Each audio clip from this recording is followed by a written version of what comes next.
ನಮಸ್ಕಾರ ಸ್ನೇಹಿತರೆ. ಒಬ್ಬ ಕುಡುಕ ದೇವರಿಲ್ಲ ಏನಿಲ್ಲ, ನಾನೇ ದೇವರು, ನಾನೇ ಸೃಷ್ಟಿಸಿದ್ದಂತ ಸಾರ್ತಾ ಇದ್ದ. ಇದನ್ನು ಕೇಳಿದಂತ ಅನೇಕ ಕುಡುಕರು ಅವನ ಹಿಂಬಲಕರಾದರು. ತುಂಬಾ ಜನರನ್ನು ಸೆಳೆದ ಅವನ ಒಂದು ಧರ್ಮ, ಅವನೇ ದೇವರು ಅಂತಕೊಂಡ. ಎಲ್ಲರ ಅವನನ್ನು ಪೂಜಿಸ್ತಾ ಇದ್ದರು, ಇವನೇ ದೇವರು ಅಂತ. ಇವನಲ್ಲಿ ಎಲ್ಲ ಕೇಳ್ಬೋದು, ಏನು ಬೇಕಾದ್ರೆ ಮಾಡ್ಬೋದು, ಇವನು ದೇವರು, ಇವನು ಸೃಷ್ಟಿಸಿದ್ದು ಅಂತೇಳಿ ಎಲ್ಲ ಇದ್ದ ಬದ್ದ ಹಣ ಕಾಸುಗಳು ಕಾಣಿಕೆಗಳನ್ನೆಲ್ಲ ಅವನಿಗೆ ಕೊಡ್ತಾ ಇದ್ದ.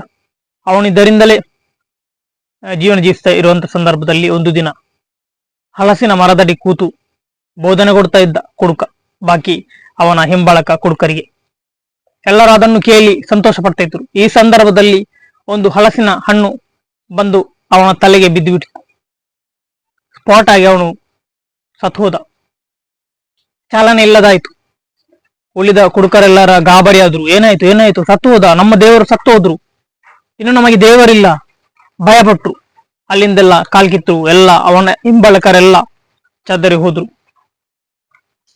ನೋಡಿ ಸ್ನೇಹಿತರೆ, ಅನೇಕರು ನಮ್ಮ ಈ ಪ್ರಪಂಚದಲ್ಲಿ ಅನೇಕರು ದೇವರಿಲ್ಲ ಏನಿಲ್ಲ, ಸತ್ತ ಮೇಲೆ ಏನಿಲ್ಲ, ಗಾಳಿ ಹೋದ್ರೆ ಹೋಯ್ತು ಅಂತ ಜೀವಿಸುವುದನ್ನು ನಾವು ಕೇಳ್ತಾ ಇದ್ದೇವೆ. ಆದ್ರೆ ಒಂದು ತಿಳ್ಕೋಬೇಕು, ಈ ಸೃಷ್ಟಿ ಇದೆ ಎಂದ ಮೇಲೆ ಸೃಷ್ಟಿಕರ್ತ ಇರಲೇಬೇಕಲ್ವ. ಒಂದು ಕಂಪ್ಯೂಟರ್ ಇದೆ, ಆ ಕಂಪ್ಯೂಟರ್ ಅನ್ನು ಸೃಷ್ಟಿಸಿದ ಮನುಷ್ಯ ಇದ್ದಾನೆ. ಅದೇ ರೀತಿ ಸೃಷ್ಟಿ ಇದೆ, ಸೃಷ್ಟಿಕರ್ತನೂ ಇದ್ದಾನೆ, ದೇವರು ಇದ್ದಾನೆ. ಆದ್ರೆ ನಮ್ಗೆ ದೇವರ ಅನುಭವ ಆಗ್ಲಿಲ್ಲ ಅಂದ್ರೆ ಆ ವಸ್ತು ಇಲ್ಲ ಅಂತ ಅರ್ಥ ಅಲ್ಲ. ಅನುಭವ ಆದ್ರೆ ಮಾತ್ರ ಅರ್ಥ ಅಲ್ಲ. ನೀವು ಮಸಿ ನೋಡಿರ್ಬೋದು, ಮಸಿಯಲ್ಲಿ ಬೆಂಕಿ ಇದೆ, ಅದಕ್ಕೆ ಗಾಳಿ ಹಾಕಿದ್ರೆ ಅದು ಮತ್ತೆ ಬೆಂಕಿ ಆಗ್ತದೆ.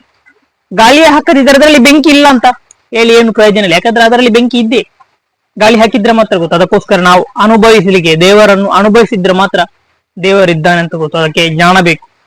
ಅಜ್ಞಾನಿಯಾಗಿ ಈ ಪ್ರಪಂಚದಲ್ಲಿ ಎಷ್ಟೋ ಕುಡುಕರಿದ್ದಾರೆ, ದೇವರಿಲ್ಲ ಏನಿಲ್ಲ ಎನ್ನುವಂತ ಒಂದು ಸ್ವಾರ್ಥವನ್ನು ಇಟ್ಕೊಂಡು ಬರ್ತಾ ಇದ್ದಾರೆ. ಅದಕ್ಕೋಸ್ಕರ ನಾವು ನಮ್ಮ ಜೀವನದಲ್ಲಿ ಜ್ಞಾನಿಯಾಗಿ ಸತ್ತರೆ ನಮಗೆ ಬೆಲೆ, ಅಜ್ಞಾನಿಯಾಗಿ ಸತ್ತರೆ ಒಂದು ದೀಪ ಉರಿಯದೆ ನಾಶವಾದಕ್ಕೆ ಸಮ. ಎಲ್ಲಿ ದೀಪ ಉರಿಬೇಕು ಅಲ್ಲಿ ಉರಿದರೆ ಮಾತ್ರ ದೀಪಕ್ಕೆ ಬೆಲೆ.